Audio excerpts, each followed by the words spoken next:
Hello guys, आप सभी का स्वागत है। आज की इस वीडियो में करने वाले हैं हम बुनियाद का जो मॉडल टेस्ट पेपर है उसके जो भी क्वेश्चन है उसको सॉल्व करेंगे। तो आइए शुरू करते हैं। आपके जो सम फर्स्ट है उसमें दिया हुआ है आपको कि यदि 4 की power minus x is equal to 16 है तो x का मान ज्ञात कीजिए। तो किसका मान ज्ञात करना है? आपको x का मान ज्ञात करना है। तो सबसे पहले देखिए इसे किस तरह से सोल्व करेंगे। 4 की पावर दी हुई है आपको माइनस की x इज इक्वल टू में 16 को कैसे हम चेंज करेंगे। देखिए 16 किसके टेबल से डिवाइड होगा? 4 के टेबल से। तो 4 4 जा 16 का जो रूट होता है वो कितना होता है? 4 4 जा 16 होता है। यानी 4 को 2 बार 4 से ही गुणा करेंगे तो कितना आएगा? 16। तो इसके लिए हमने क्या लिखा? 4 की पावर 2 यानी 4 को 4 से गुणा करने पर कितना प्राप्त होगा हमें? 16। ठीक है।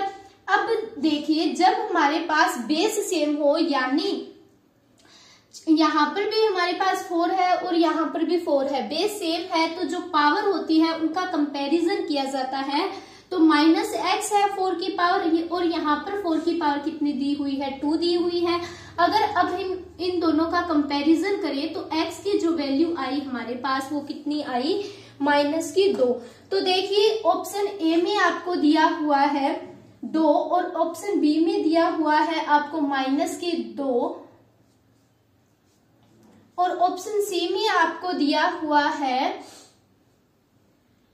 0 और ऑप्शन डी जो है वो आपका है 4।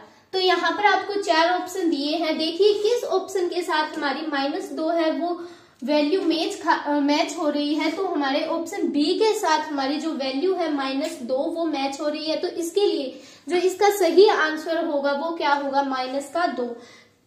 अब नेक्स्ट सम देखिए।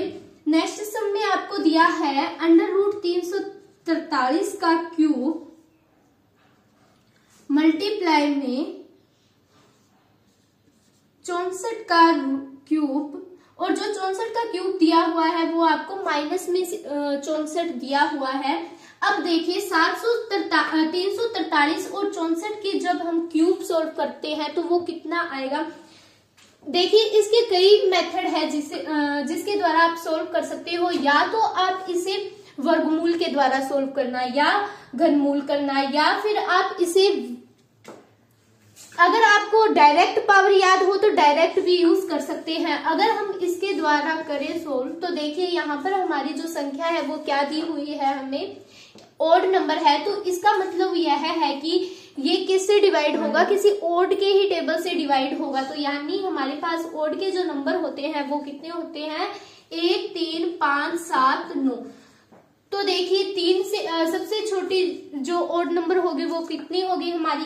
1 से तो डिवाइड होगा नहीं। ठीक है, मतलब 1 से तो सारे ही डिविजिबल होते हैं। हमें इसे फैक्टराइज करना है तो इसके लिए 1 के बाद देखा हमने तो 3 से करके देखिए अगर जा रहा है तो ठीक है। 3 1 जा 3 3 1 जा 3 बचा कितना? 13। तो 13 3 के टेबल में डिवाइड नहीं होता तो 3 भी हमारा यहाँ पर सही नहीं है। इसके बाद यदि हम 5 की ओर जाएं तो 5 भी नहीं होगा। क्यों? 5 किस परिस्थिति में होगा? जब हमारे पास किसी भी डिजिट में उसके पीछे 5 दिया हो तो ही वह 5 के टेबल से डिविजिबल होगा। अदरवाइज अब हम 7 से देखें तो 7 का करेंगे सोल्व तो कितना होगा? 7 1 जा 7 7 2 जा 14 7 4 जा 28 बचा कितना? 6। तो यहाँ पर कितना हुआ? 63। तो 7 के टेबल में 63 हमारा कितने पर आता है? 7 9 जा 63। तो ये 7 से बिल्कुल हमारा जो डिविजिबल है वो रहेगा। अब देखिए 49 हमें सबको पता है कि किसके टेबल से डिवाइड होगा? 7 के टेबल से। 7 7 जा 49 7 1 जा 7। तो इसकी जो क्यूब आई हमारे पास वो कितनी आई? 7। तो यहाँ पर लिखा हमने 7 की क्यूब। ठीक है, मल्टीप्लाई में इसी मेथड से हम क्या करेंगे? 64 को सॉल्व करेंगे। तो 64 हमारे अब देखिए 64 है वो पीछे किस डिजिट पर खत्म हो रहा है? हमारा 4 एक इवन नंबर है। तो यानी ये किस टेबल से डिवाइड होगा? इवन के ही टेबल से डिवाइड होगा। तो सबसे छोटा इवन नंबर लिया हमने 2। तो 2 3 जा 6 2 2 जा 4 2 1 जा यहाँ पर कितना आया 1 बचा, 2 6 जा 12 और 2 8 जा 16, 2 4 जा 8, 2 2 जा 4, 2 1 जा 2। अब देखिए इसके जो अब इसकी भी क्यूब देखें तो कितनी बन रही है हमारी, यहाँ पर किसकी क्यूब आ रही है, यहाँ पर 2 की क्यूब। इन दोनों में से देखिए 2 कॉमन है यहाँ पर, और इसकी तुलना करें तो 2 कॉमन है, इसकी करें तो कितना कॉमन है 2। तो यानी कितनी किसकी क्यूब बन रही है यहाँ पर,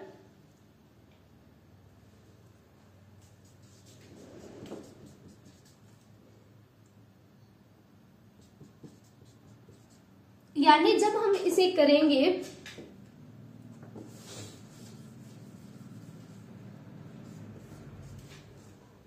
2 गुणा में 2 गुणा में 2 गुणा में 2,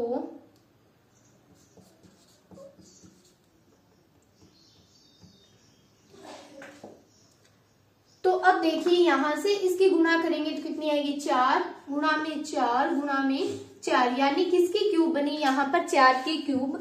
तो 4 की क्यूब बनी, और वो भी जो हमारा घनमूल दिया हुआ था वो किस में था, माइनस में था। तो माइनस को हमने 4 के साथ दिया, तो कितना आया यहाँ पर हमारा। अब देखिए जब हमारी पावर सेम है तो हम उसे किसके द्वारा सोल्व करेंगे, यानी इस तरह से भी कर सकते हैं। घनमूल का हमने 1/3 लगाया, ठीक है। तो आगे अगर हम यदि इसे और सोल्व करें, सो 7 की क्यूब और घनमूल के लिए इसका 1/3, तो देखिए इस 3 से ये 3 कैंसिल हुआ, बचा कितना 7। इसी द्वारा ये 3 यहाँ पर कैंसिल होगा, बचा कितना माइनस का 4 और 7 की गुणा की तो कितना आया 28 का, माइनस का 28 आपका ऑप्शन दिया हुआ है। ऑप्शन बी की वैल्यू आपको दी हुई है माइनस की 28।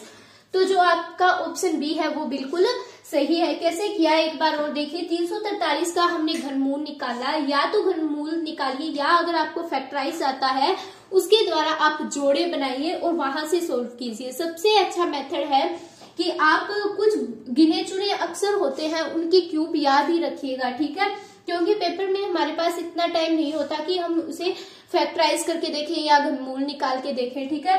तो 343 की क्यूब कितनी होती है, 7 की क्यूब का मान होता है हमारे पास 343, और 64 की क्यूब का मान होता है हमारे 4 की क्यूब का मान होता है हमारे पास 64, और जो आपका 64 दिया था वो माइनस में दिया था। यहाँ पर अगर घनमूल की बात है तो 1/3, यहाँ पर भी 1/3 हमने घनमूल के लिए लगाया।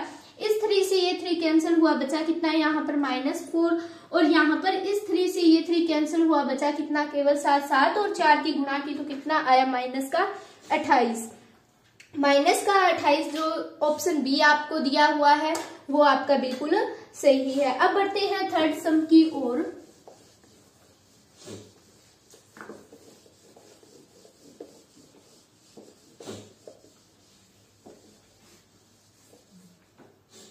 थर्ड सम में आपको दिया हुआ है कि एक तस्वीर का आयाम। अब एक तस्वीर होती है वो हमारी किस आकार की है, आयत के आकार की है। आयत में 2 चीजें होती है, लंबाई और चौड़ाई, लंबाई और चौड़ाई, ठीक है। लंबाई का मान आपको दिया हुआ है 30 सेंटीमीटर गुणा में 20 सेंटीमीटर है, और फोटोग्राफ को फ्रेम के लिए आवश्यक लकड़ी के फ्रेम की लंबाई ज्ञात करनी है। तो इसके लिए आपका जो आसान सा फॉर्मूला होगा वो क्या होगा, फोटो फ्रेम जो आपका आयताकार है तो आयत का क्या लगाइए, परिमाप लगाइए। परिमाप क्या होता है, 2 गुणा में लंबाई प्लस में चौड़ाई, ठीक है। तो 2 गुणा में लंबाई का मान आपको दिया हुआ है यहाँ पर 30 सेंटीमीटर, गुणा में चौड़ाई का मान आपको दिया हुआ है प्लस में चौड़ाई का मान आपको दिया हुआ है 20 सेंटीमीटर, ठीक है। 2 गुणा में 30 और 20 दोनों मिलकर कितने हुए 50 सेंटीमीटर।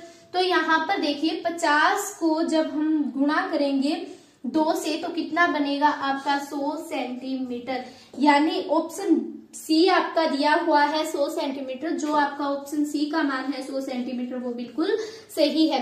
दिया हुआ था आपको एक तस्वीर का आयाम दिया हुआ था जिसमें 2 आपको भुजाएं दी हुई थी 30 सेंटीमीटर और गुणा में 20 सेंटीमीटर। फोटोग्राफर फ्रेम के लिए आवश्यक लकड़ी के फ्रेम की लंबाई आपको ज्ञात करनी थी। तो क्या किया हमने, इसके लिए डायरेक्ट इसका परिमाप का फॉर्मूला हमने यूज किया, लंबाई और चौड़ाई की वैल्यू दी और जो आपकी लंबाई का मान आपको निकालना था वो कितना आया हमारे पास 100 सेंटीमीटर। यानी आपका थर्ड सम का आंसर कितना रहेगा 100 सेंटीमीटर। इसी के साथ देखिए फोर्थ सम। फोर्थ सम में आपको दिया हुआ है कि 27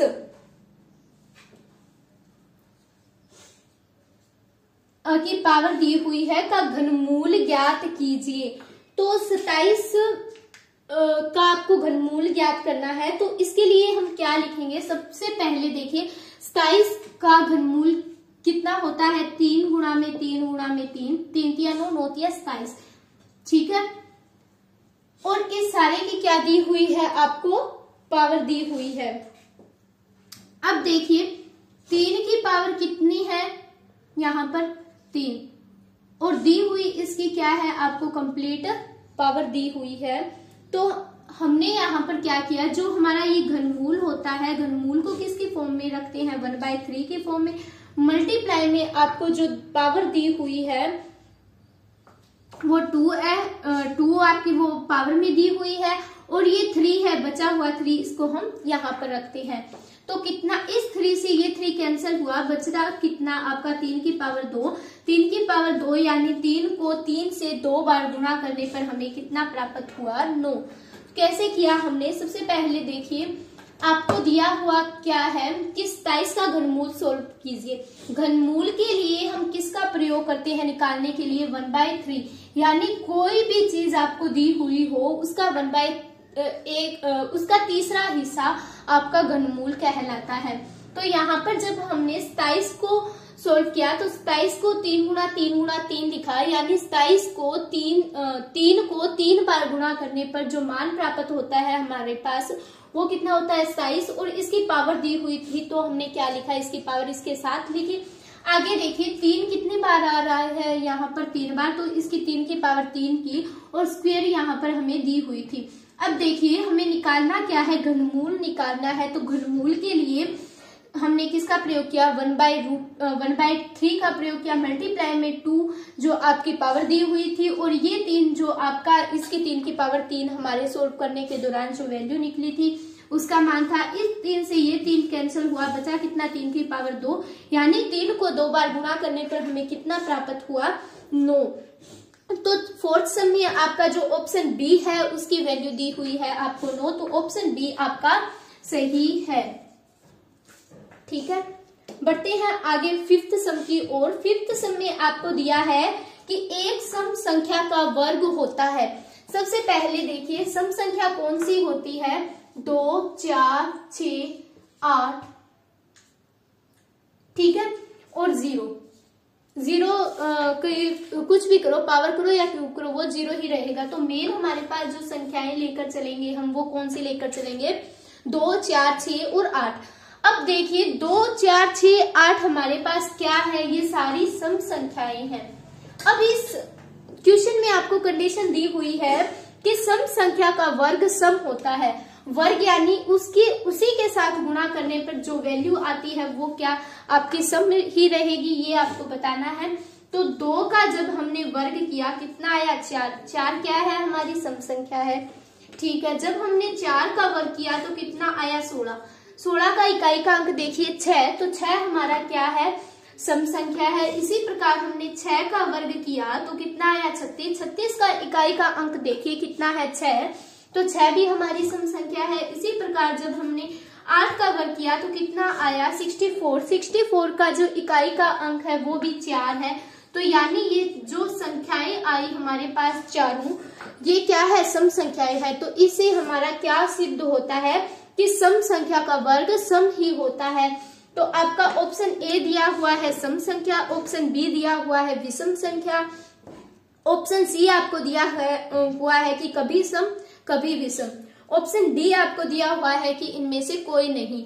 तो ऑप्शन ए आपका बिल्कुल सही है कि सम संख्या का वर्ग हमेशा क्या होता है, सम संख्या ही होता है। ठीक है, अब देखिए सिक्स्थ सम में आपको क्या दिया हुआ है वो करते हैं हम सोल्व।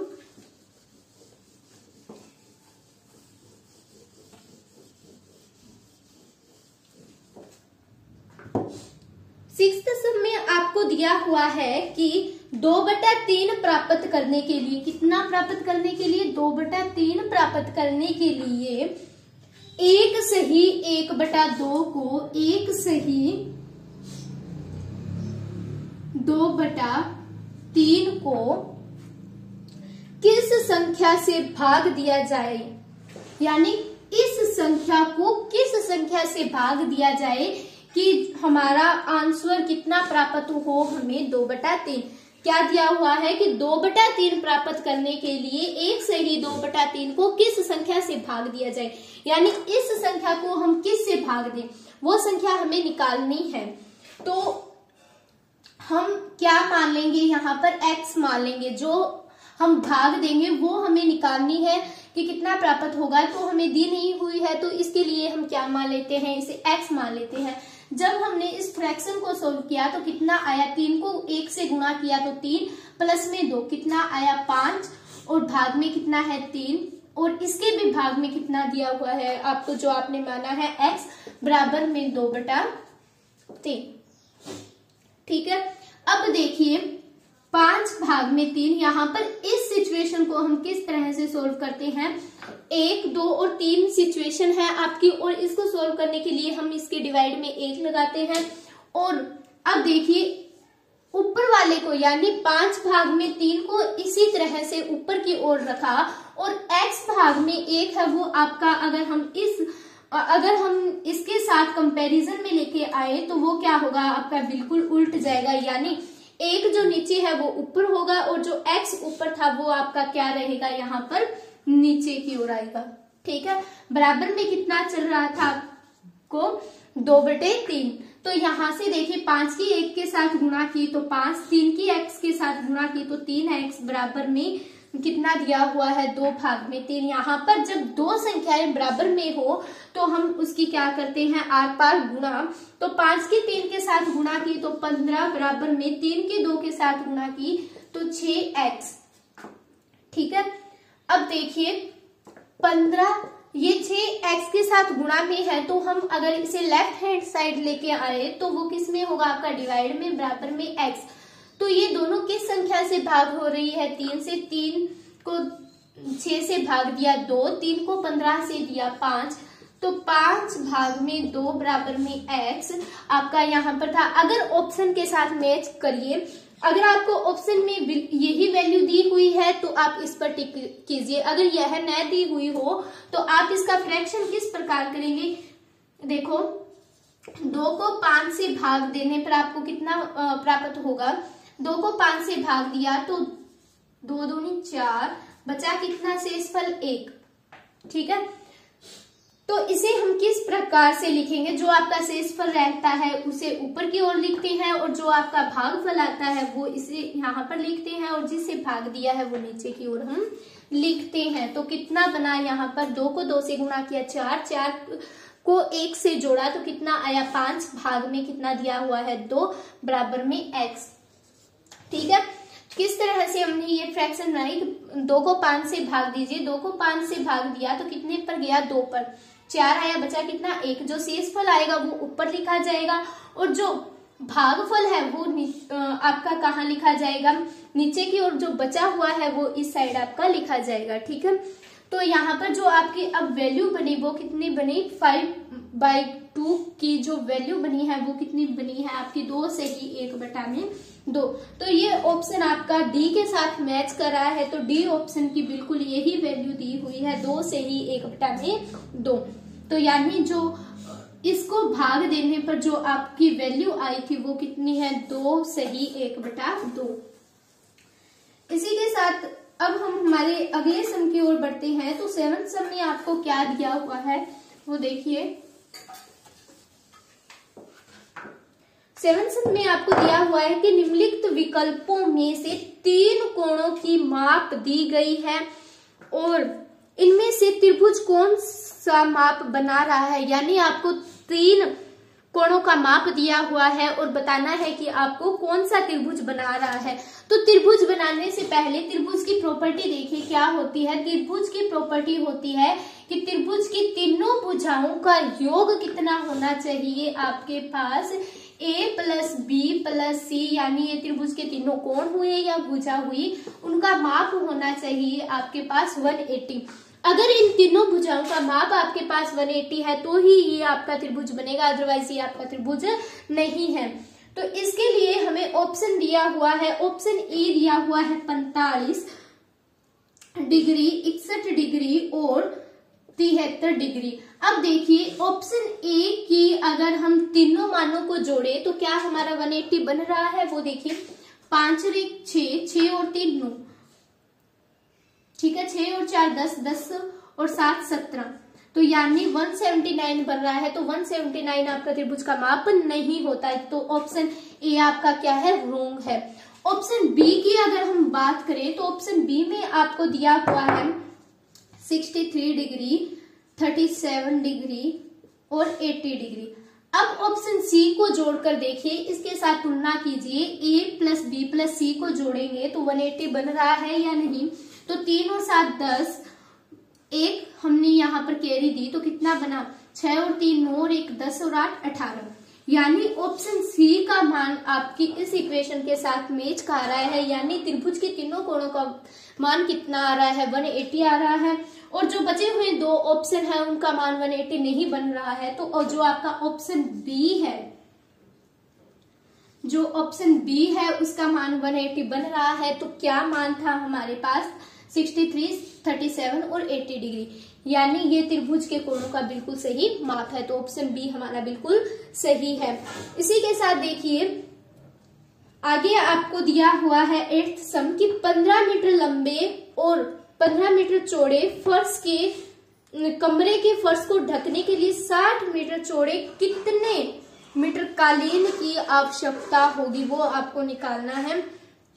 क्या दिया हुआ है आपको 8th सम में दिया हुआ है कि 18 मीटर लंबे और 15 मीटर चौड़े,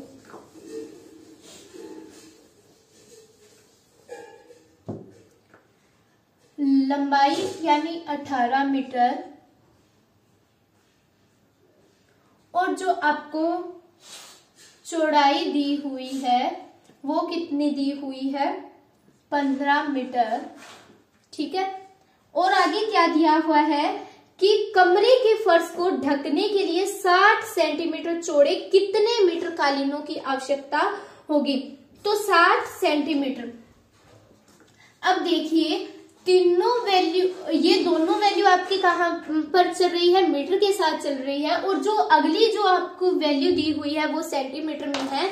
तो सबसे पहले हमारा जो प्रोसेस रहता है वो क्या रहता है कि या तो सेंटीमीटर को मीटर में बदलो या मीटर को सेंटीमीटर में बदलो। तो यहाँ पर हम क्या करते हैं, 18 मीटर को जब हम सेंटीमीटर में कन्वर्ट करेंगे तो 1 मीटर इज इक्वल टू हमारा कितना होता है, 100 सेंटीमीटर होता है। तो 18 मीटर को जब हम सेंटीमीटर में बदलेंगे तो 18 गुणा में मीटर की जगह पर हमें कितना रखना होगा, 100। तो कितना आया यहाँ पर हमारा 1800 सेंटीमीटर। इसी तरह हम जब करेंगे 15 को जब हम सेंटीमीटर में बदलेंगे तो कितना आएगा, 15 मीटर दिया हुआ है, 15 गुणा में 100 यानी कितना बना, 1500 सेंटीमीटर, ठीक है।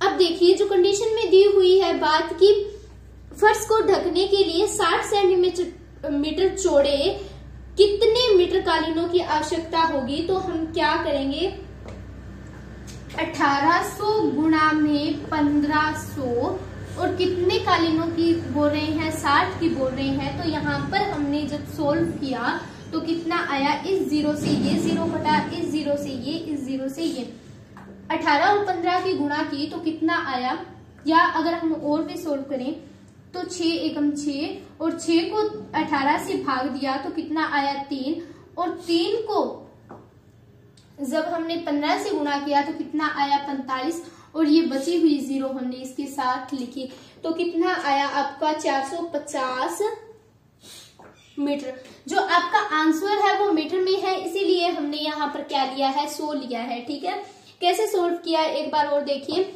आपको प्रश्न में दिया हुआ है कि 18 मीटर लंबे और 15 मीटर चौड़े कमरे के फर्श को ढकने के लिए 60 सेंटीमीटर चौड़े कितने कालीनों की आवश्यकता होगी। ठीक है, तो लंबाई और चौड़ाई का मान आपको 18 मीटर और 15 मीटर दिया हुआ है। तो देखिए यहाँ पर हमारी जो बात है वो सेंटीमीटर में हो रही है और जो वैल्यू दी हुई है वो मीटर में है। तो सबसे पहले जो हमारा प्रोसेस रहता है वो क्या है, या तो मीटर को सेंटीमीटर में बदलो, या क्या करोगे आप, मीटर को सेंटीमीटर या सेंटीमीटर को मीटर में। ठीक है, तो 1 मीटर बराबर आपका कितना सेंटीमीटर होता है, 100 सेंटीमीटर होता है। तो 18 को जब हमने सेंटीमीटर में बदला तो गुणा 100 से की, कितना आया, 1800 सेंटीमीटर। इसी तरह हमने 15 को 100 से गुणा किया तो कितना आया आपका, 1500 सेंटीमीटर।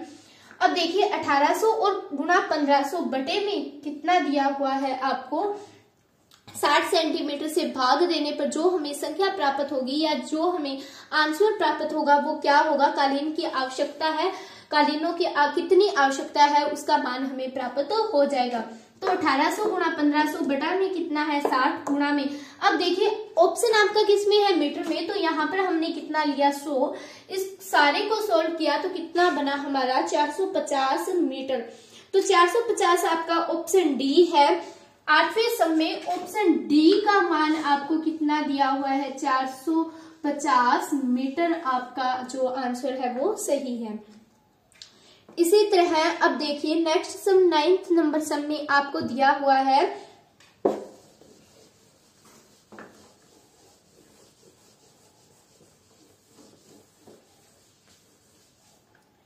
कि नीचे दी गई प्रीमिय संख्या में सबसे बड़ी और सबसे छोटी प्रीमिय संख्याओं का योग ज्ञात कीजिए। एक कौन सी संख्या होनी चाहिए, आपको सबसे छोटी संख्या होनी चाहिए, और दूसरी संख्या कौन सी होनी चाहिए, आपके पास सबसे बड़ी संख्या होनी चाहिए। संख्याएं आपको दी हुई है माइनस के 2/3, 7/8 और माइनस के 4/5 और 2/9। अब इस सम में जो आपकी सबसे बड़ी संख्या है वो कौन सी है, 7/8, और जो सबसे छोटी संख्या है वो कौन सी है आपकी, माइनस के 4/5। यानी सबसे बड़ी संख्या 7/8 और छोटी संख्या माइनस की 4/5 का आपको क्या ज्ञात करना था, योग ज्ञात करना था। छोटी और बड़ी का योग के लिए हमने प्लस का सिंबल यूज किया तो कितना आया, जो हमारे पास अब मान होगा 7/8 प्लस माइनस माइनस 4/5।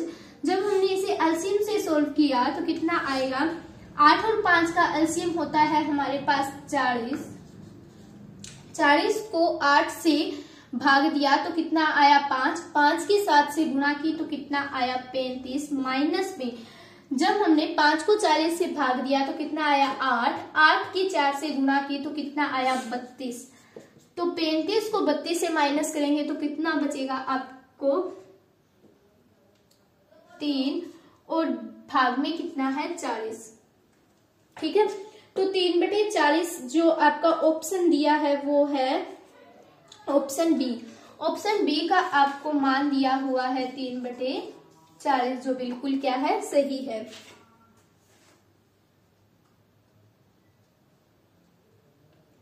इसी तरह अब हम हमारे 10th सम की ओर बढ़ेंगे। 10th सम में आपको क्या दिया हुआ है वो देखिए।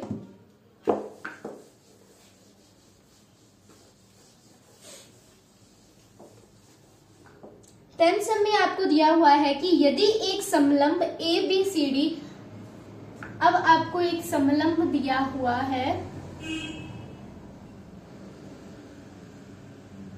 A B C और D। ठीक है, जहां पर आपको क्या दिया हुआ है कि AB समांतर किसके है, CD के है। AB समांतर है CD के, तो आपको क्या करना है, तो आपको मान बताना है। ऑप्शन ए आपको दिया हुआ है कि कोण A प्लस कोण D आपका 90 डिग्री है। बी ऑप्शन दिया हुआ है कोण ए प्लस में कोण डी आपका 180 डिग्री है।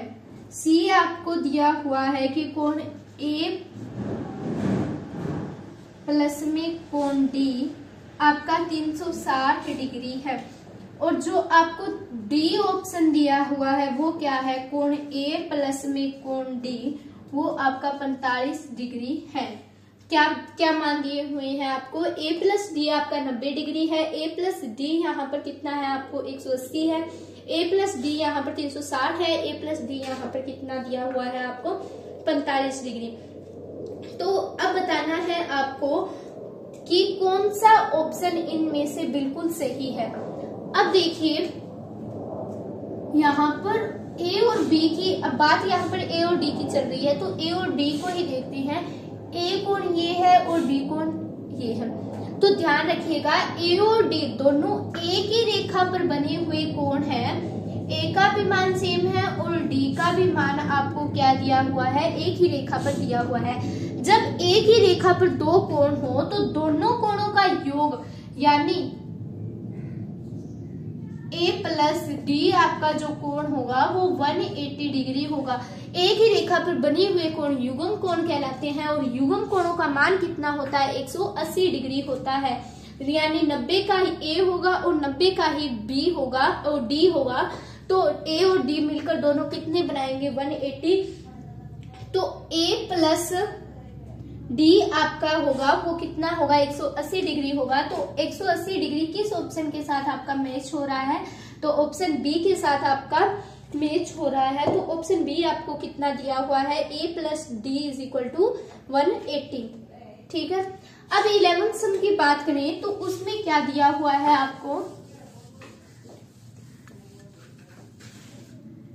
11th सम में दिया हुआ है कि समद्विबाहु समलंब पी क्यू आर एस में पी क्यू समांतर आर एस है और क्यू आर बराबर पी एस है, तो निम्न में से कौन सा कथन सत्य है। समद्विबाहु समलंब, एक आपको समलंब दिया हुआ है और क्या बोला है कि पी क्यू आर एस, ठीक है, जहां पर पी क्यू समांतर है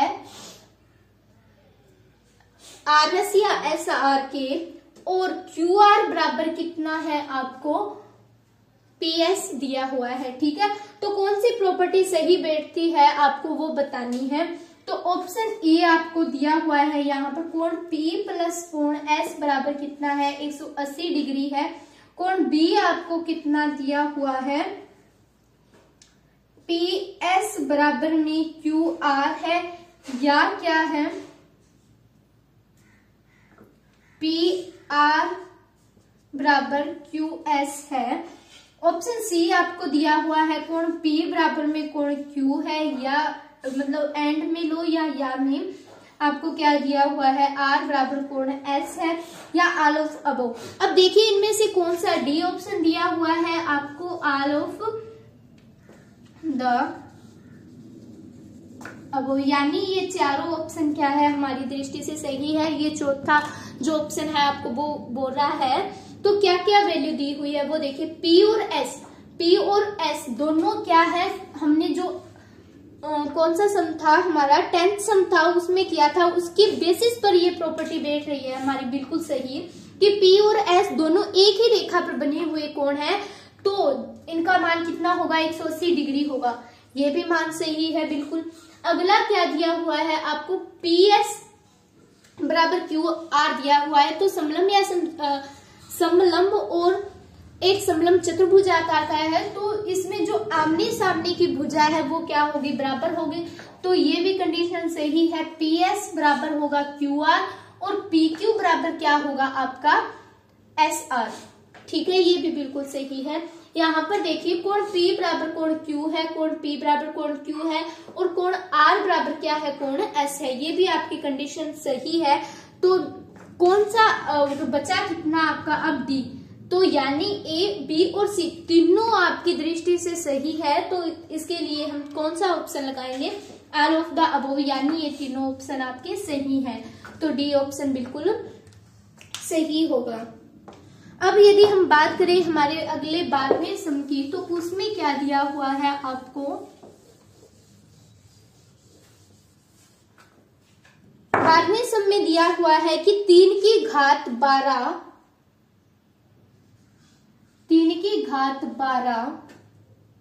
और 2 की घात 15 और 5 की घात 6 को बढ़ते हुए क्रम में लिखिए, यानी असेंडिंग ऑर्डर में आपको लिखना है। तो इसे किस तरह से सोल्व करेंगे? सबसे पहले इस सम को सोल्व करने के लिए जो हमारे पास ट्रिक रहती है वो क्या रहती है कि 12, 15 और 6 का, इन तीनों में से जो हमारी घात है कौन कौन सी है, 12, 15 और 6, इनमें से हमें क्या निकालना है, इनमें से जो इन तीनों को डिवाइड करे वो हमें इनमें कॉमन संख्या निकालनी है। तो इसके लिए हम किसका सहारा लेंगे, HCF निकालने की विधि का। तो 12, 15 और 6 ये तीनों ही किसके पहाड़े से भाग होती है, 3 के पहाड़े से। तो 3 चौके 12, 3 5 15, 3 दूनी 6। तो यहाँ पर आगे कितना आया आपका 4, 5, 2। HCF हो या LCM हो, हमें कब तक करना होता है, जब तक कि हमें लघुत्तम में 1 प्राप्त न हो जाए। तो यहाँ पर 4 किसके पहाड़े में आएगा, 2 के, तो किया तो कितना आया 2, 5 और यहाँ पर 2 को भाग दिया तो 1। यहाँ पर अगर 2 है तो फिर 2 के पहाड़े का प्रयोग किया तो कितना बना 1। अब देखिए 5 केवल किसके पहाड़े में आएगा, 5 के पहाड़े में। अब देखिए आपकी तीनों जो वैल्यू है उनका मान आपको प्राप्त हो गया है। तो तीनों वैल्यू का जो हमने कॉमन जो वैल्यू निकली हमारे पास वो कितनी है, देखिए ये 3 इन तीनों को भाग दे रहा है, एक तो 3 कॉमन है। HCF निकालेंगे तो ये कितना, एक तो 3 कॉमन है, एक। अब देखिए 2, 4 और 2 दोनों को भाग दे रहा है लेकिन 5 को नहीं दे रहा, तो ये भी HCF नहीं है, न ही ये है। क्यों? क्योंकि ये 5 है और 2 है, 5 और 2 दोनों एक पहाड़े में नहीं आते, तो ये भी आपका ऑप्शन सही नहीं है। आगे बचा है 1, ये भी आपका सही नहीं है। तो HCF आपका कितना बना, 3 यहाँ पर। तो देखिए आगे इसे किस तरह से सोल्व करेंगे, यहाँ पर 3। अब देखिए गुणा, यहाँ पर यदि हम घात सेम रखने के लिए गुणा करें तो यहाँ पर अब देखिए कि 3 की पावर कितनी दी हुई है, 3 की घात आपको 12 दी हुई है। तो इसे सोल्व करने के लिए हम क्या करेंगे, घात ऊपर सेम रखनी है। तो यहाँ पर 3 की घात 12 दी हुई है तो घात सेम रखनी है। तो हमने क्या किया, 4 को 3 से गुणा करेंगे तो कितना बनेगा 12। इसी तरह हमने क्या किया, 2 की घात को कितना लिखें और ऊपर कितना दें कि पावर सेम होनी चाहिए, 3। तो 3 और 5 को गुना किया तो कितना बनेगा 15 और 2 की घात कितनी हो रह जाएगी आपकी 15। इसी तरह हम इसे सोल्व करेंगे तो 5 यहाँ पर कितने दें कि ऊपर जो वैल्यू है घात है वो सेम रहे, तो 2 और 3। तो 2 और 3 को गुणा करेंगे तो कितना आएगा 6 और आपको जो वैल्यू दी हुई है वो कितनी है 5, आपकी नीचे बिल्कुल सेम रह जाएगी। अब इसी के द्वारा अगर हम इसे आगे सोल्व करें तो 3 की घात 4 का मान होता है आपके पास 81। 81 की पावर कितनी है आपको 3 और 2 की 5 आपको होती है 32। पावर 3 ऊपर रह जाएगी आपकी और 5 की घात 2 है तो उसका मान आपको कितना होता है प्राप्त 25 और 3, यानी 3 की 4 है तो 3 को 3 से 4 बार गुणा करने पर आपको जो मान प्राप्त हुआ वो यहाँ पर लिखा। 2 को 5 बार गुणा करने पर आपको जो प्राप्त होगा वो यहाँ पर लिखा और 5 को 2 बार गुणा करने पर जो प्राप्त हुआ आपको मान वो यहाँ पर दिया। अब देखिए यहाँ पर आपको कौन सी वैल्यू बड़ी दिखाई दे रही है और कौन सी, आप चाहो तो आगे और इसे सिंप्लीफाई कर सकते हो। 81 की घात 3 है तो 81 को 3 बार गुणा कीजिए जिसका मान यहाँ पर लिखिए। 32 को 3 बार गुणा करने पर जो मान आए वहां फिर उसकी वैल्यू दीजिए। 25 को 3 बार गुणा करने पर जो मान आए उसका उत्तर दीजिए। अब देखिए अगर वो आगे न करो तो यहाँ पर भी आपको बिल्कुल स्पष्ट दिखाई दे रहा है कि सबसे छोटी संख्या हमारी कौन सी है 25, तो नंबर 1 पर 25। उससे थोड़ी बड़ी कौन सी है 32, तो नंबर 2 पर 32। उससे भी बड़ी कौन सी है 81, तो नंबर 3 पर कौन सी आई 81। आपको किस क्रम में लिखनी थी, बढ़ते हुए क्रम में लिखनी थी, यानी सबसे पहली जो संख्या है वो कौन सी है आपकी 5 की पावर 6, और दूसरे नंबर पर आपकी कौन सी संख्या है 32 वाली। 32 वाली कौन सी है 2 की पावर 15, और तीसरी संख्या कौन सी है जो सबसे बड़ी है हमारी 3 की घात 12, यानी वो कौन सी संख्या रहेगी हमारी लास्ट वाली। ठीक है, तो इसे हमने किस क्रम में लिखा है, बढ़ते हुए क्रम में। ये आपका किस ऑप्शन के साथ मैच हो रहा है वो देखिए।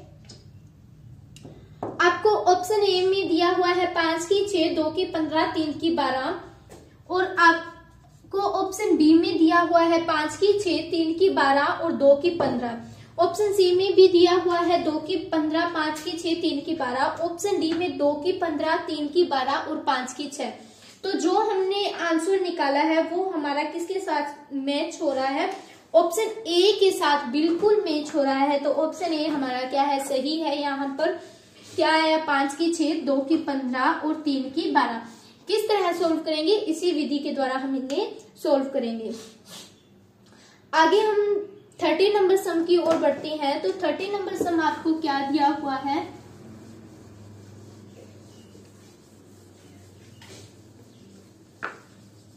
नंबर सम आपको दिया हुआ है कि नीचे दी गई आकृति में y का मान ज्ञात कीजिए।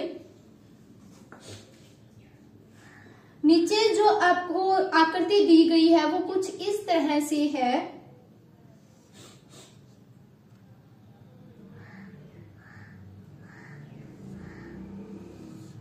ये आपको आकृति दी हुई है और इसमें जो इन शीर्षाभिमुखी कोण का मान दिया हुआ है वो कितना दिया हुआ है 2x, 5 भाग में 3x,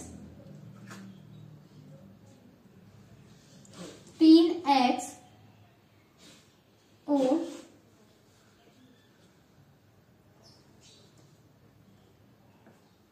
x और y का मान आपको क्या करना है, निकालना है।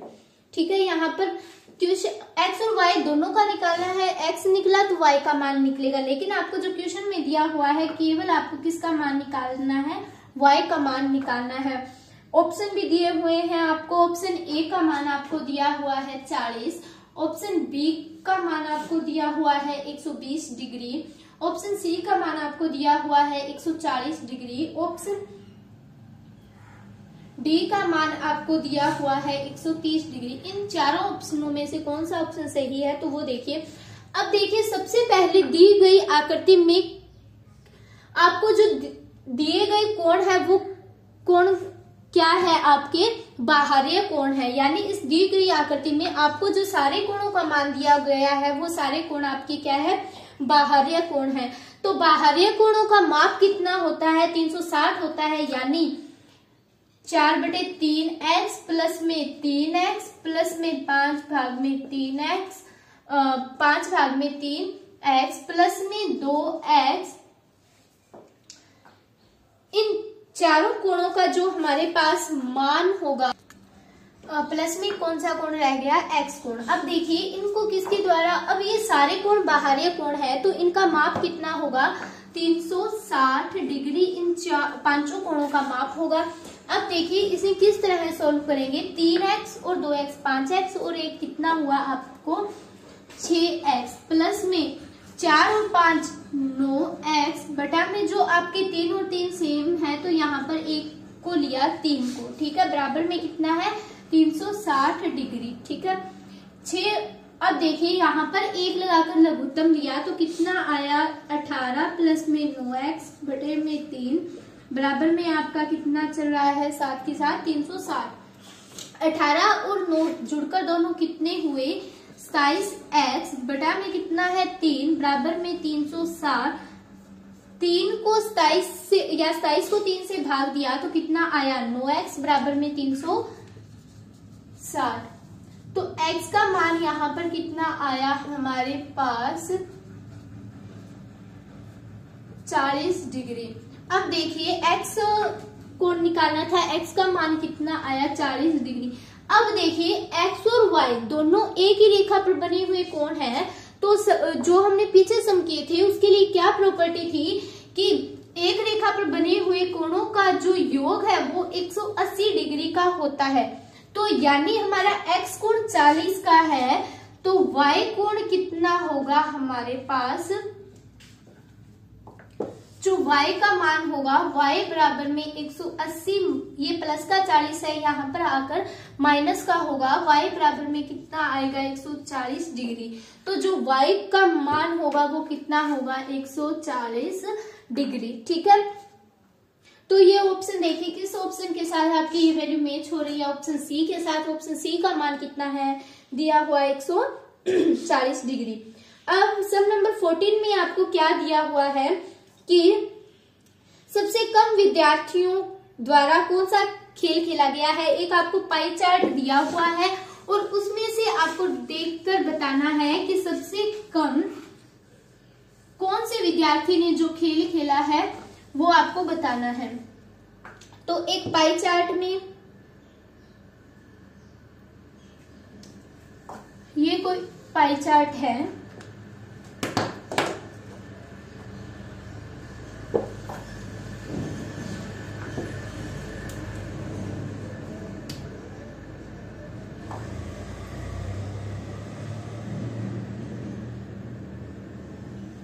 ठीक है।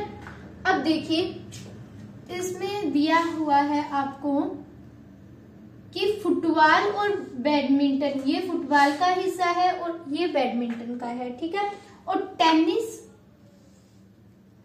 ये टेनिस का है। और क्रिकेट का कितना है 110 डिग्री है और टेनिस का कितना है 30 डिग्री है। और बास्केटबॉल का आपको कितना दिया हुआ है 40 डिग्री, ठीक है। ये यहाँ पर 5 गेम खेले गए हैं जिसमें आपको मान दिया हुआ है टेनिस का 30 डिग्री है और क्रिकेट का 110 डिग्री है। बास्केटबॉल का आपको मान कितना है सीधा 40 डिग्री दिया हुआ है। फुटबॉल और बैडमिंटन जो है वो बराबर बराबर हिस्सों में खेले गए हैं दोनों। तो इनमें से देखिए सबसे कम कौन सा गेम खेला गया है, विद्यार्थी द्वारा सबसे कम खेले गए का मान ज्ञात करना है। इस पाई चार्ट में देखिए सबसे कम वैल्यू किसकी आ रही है, टेनिस की।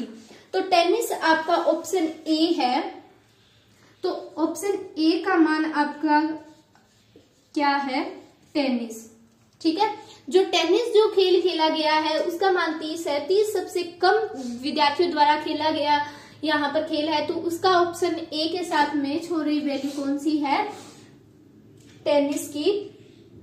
अब देखिए इसी के द्वारा एक नेक्स्ट सम आपको इसी के बेस पर दिया हुआ है कि यदि कक्षा में 108 विद्यार्थी हैं तो उनमें से कितने बैडमिंटन खेलते हैं, बैडमिंटन कितने खेलते हैं उसकी संख्या आपको ज्ञात करनी है। अब दिया हुआ है आपको कितने विद्यार्थी हैं, 108 विद्यार्थी हैं, गुणा में इन सारों का जोड़ आपको कितना होगा 360 होगा। ये पाई चार्ट की वैल्यू कितनी होती है टोटल 360, और जो बैडमिंटन का मान है वो कितना है आपको 90 प्राप्त है। क्यों, क्योंकि एक सीधी रेखा पर खेला गया। अब देखिए अगर इसकी 90 दें और इसकी 90, ये दोनों एक बराबर खेले गए खेल हैं, तो यहाँ पर देखिए 9 9 18 180 ये दोनों हुए, 110 और 30 140 प्लस में 40। इन चारों का मान देखिए, इन तीनों का मान देखिए 360 आ रहा है या नहीं। 4 4 8 8 8 16 1 2 3 360 डिग्री, यानी ये पार्ट कितने का हुआ 90 का, और जो इनका टोटल वैल्यू है वो कितनी है 360। इस जीरो से ये जीरो कैंसिल, 9 को 36 से भाग दिया 4, 4 को 108 से भाग देने पर क्या प्राप्त होगा 27। तो 27 डिग्री आपका क्या है कि बैडमिंटन, जो भी बच्चे बैडमिंटन खेलते हैं उनकी जो आपको मान प्राप्त हुआ है वो है 27। तो 27 ऑप्शन डी में दिया हुआ है, तो ऑप्शन डी आपका क्या है सही है, ठीक है। आगे 16 नंबर सम आपको दिया हुआ है, वो देखिए। 16 नंबर सम आपको दिया हुआ है कि x बराबर 1 है, x बराबर 1 है और y बराबर -1 है, तो और z बराबर भी -1 है।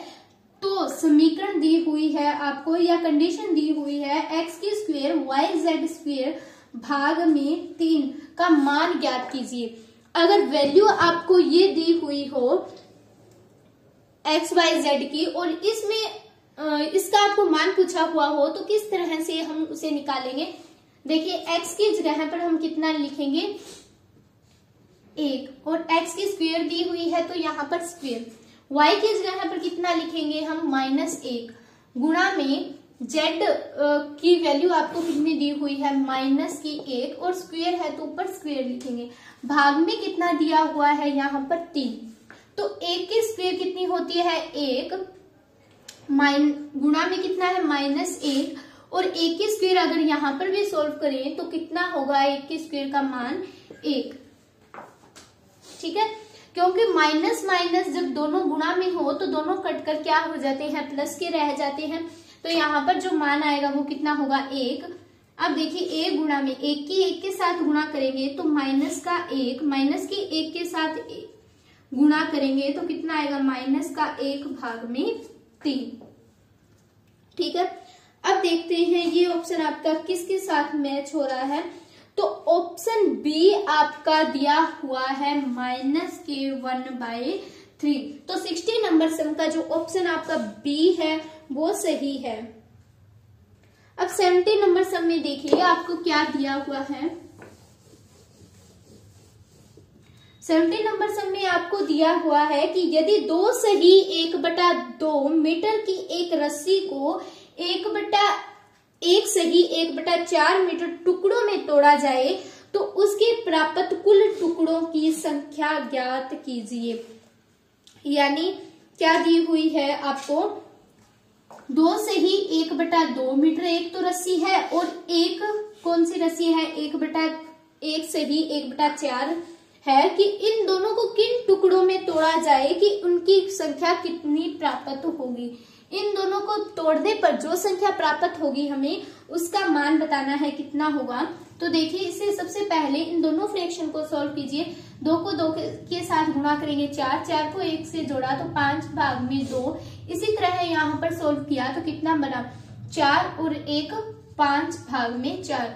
अब देखिए 5 भाग में 2 सेम यही ऊपर रहेगा और जो वैल्यू नीचे है वो यहाँ पर जाकर आपकी क्या हो जाएगी बिल्कुल इसकी अपोजिट होगी।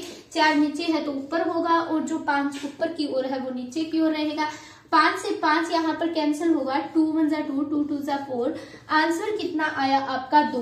तो 2 ऑप्शन ए के साथ मैच हो रहा है। तो यानी इन दोनों के जो टुकड़ों की संख्या है वो कितनी होगी 2। ठीक है, आगे अब देखिए आपको दिया हुआ है 18 सम कि किसी परीक्षा में 40 प्रतिभागियों द्वारा 50 औसत अंक प्राप्त किए गए हैं, कुल अंकों को ज्ञात कीजिए।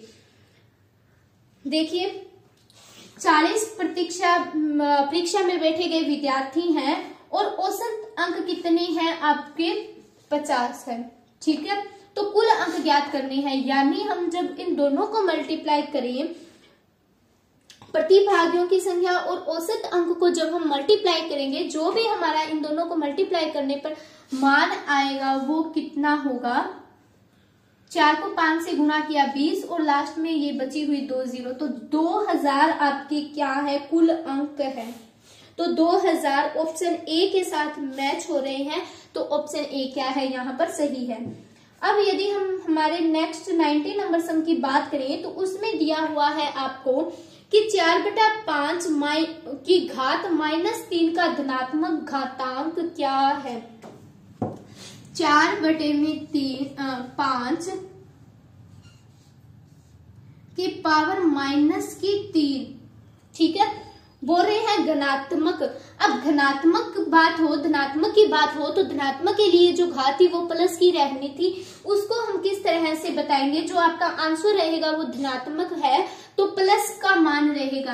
अब देखिए पावर को प्लस में करने के लिए हम क्या करते हैं, जो ब्रैकेट के अंदर दी संख्या है उसे उल्टा देंगे, 5 नीचे था ऊपर की ओर होगा और जो 4 ऊपर था वो नीचे आएगा, और अब पावर भी है वो भी क्या हो जाएगी, उलट जाएगी। तो यहाँ पर कितनी रहेगी आपकी 3। तो अब देखिए ऑप्शन 5 भाग में 4 और पावर 3 किस ऑप्शन डी के साथ मैच हो रही है। देखिए एक तरीका ये भी है इसका, 4 भाग में 3। अब देखिए माइनस की पावर 3 है तो इसे हम क्या लिखते हैं, माइनस की पावर दी हुई हो तो इसका मतलब है पावर 1/3, डिवाइड में दी हुई है 1/3। जब हम डिवाइड को सॉल्व करते हैं तो किस तरह से करेंगे, ब्रैकेट के अंदर जो संख्या दी गई है उसको उल्टाएंगे, तो 5 ऊपर की ओर 4 नीचे की ओर, और सेम यही तरीका यहाँ पर रहेगा, घात में 3 ऊपर की ओर रहेगा 1 नीचे की ओर। अब नीचे चाहे 1 लिखो चाहे ना लिखो इसका कोई भी मतलब नहीं होगा, क्योंकि आपका मान कितना होगा, केवल 3 होगा। तो 5 भाग में 4 और की घात 3 आपकी ऑप्शन डी के साथ मैच हो रही है बिल्कुल। 20वें सम में आपको क्या दिया हुआ है कि 6a प्लस में 3b और इनको जोड़ने पर ac 7 बन रहा है, और कंडीशन में आपको दिया हुआ है कि a b से बड़ा है तो a का मान ज्ञात कीजिए, a b से बड़ा है तो a का मान ज्ञात कीजिए। तो इसके लिए जो हमारा ऑप्शन है वो देखिए, ऑप्शन ए की यदि हम बात करें तो मान दिया हुआ है 8, बी की यदि हम बात करें तो मान दिया हुआ है 7, ऑप्शन सी की बात करें तो मान दिया हुआ है आपको 6, ऑप्शन अगर डी की बात करें तो मान दिया हुआ है 9। तो यहाँ पर देखिए कौन सी वैल्यू सही होगी, वो देखिए जो भी हम ए का मान लें वो बी से बड़ा होना चाहिए। ये सैंपल किसकी और इसका मुंह खुला है बी ए की ओर, तो यानी ए की वैल्यू बड़ी होनी चाहिए। तो यदि हम यहाँ पर 8 रखेंगे और बी, अब देखिए 8 और 9 को जोड़ेंगे कितना बनेगा, 17 तो बनेगा। लेकिन क्या है आपका जो ए है वो छोटा है और बी बड़ा है, तो ये ऑप्शन ए आपका सही नहीं है। यदि हम बात करें बी की, कितना दिया हुआ है 7, ए को 7 दें और बी की जगह पर कोई भी 0 लें, ठीक है, यहाँ पर 7 बनाने के लिए, तो कितना जो आपका आंसर है वो भी गलत होगा। क्यों, क्योंकि ए का मान कितना, ए बी से बड़ा होना चाहिए। अगर हम ऑप्शन सी की बात करें तो ऑप्शन सी में आपको कितना दिया हुआ है वो देखिए, ऑप्शन सी में आपको 6 दिया हुआ है। यदि हम यहाँ पर 6 रखें और यहाँ पर 3 रखें, यहाँ पर 2 दें, 1 दें, तो वो भी सही नहीं होगा। अगर हम ऑप्शन डी की बात करें, ऑप्शन डी में आपको 9 दिया हुआ है, ए को 9 दें और बी को 0 दें, यानी ए का मान 9 ले और बी का मान 8 ले, ठीक है। तो 9 और 8 दोनों मिलकर कितने हुए 17, एक कैरी गई, तो यहां पर कितना होगा 6 और 4 10, यानी सी की जगह पर कितना बनेगा आंसर 107, ठीक है।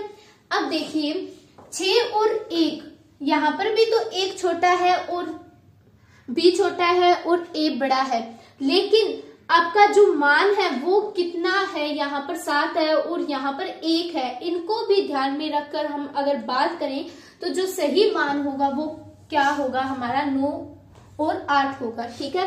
क्यों, क्योंकि हमें हंसिल भी तो चाहिए, कैरी भी तो देनी है अगले को, तो 9 और 8 को जोड़ेंगे तो कितना बनेगा 17 7, ठीक है। 6 और 4 10, यानी सी का मान आपको 0 मिलेगा, बी का 8 होगा और ए का मान आपको 9 प्राप्त होगा। पूछा हमें क्वेश्चन में केवल ए का मान है, तो ए का मान कितना होगा हमारा 9 होगा।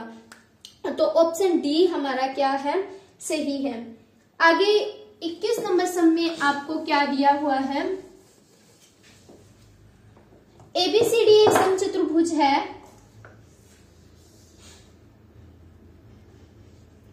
ए बी सी डी एक समचतुर्भुज दिया हुआ है जिसमें आपको दो विकर्ण भी दिए हुए हैं जो केंद्र O पर प्रतिच्छेद करते हैं, और ए बी सी यानी बी कोण आपको कितना दिया हुआ है, बी कोण का मान आपको 56 दिया हुआ है।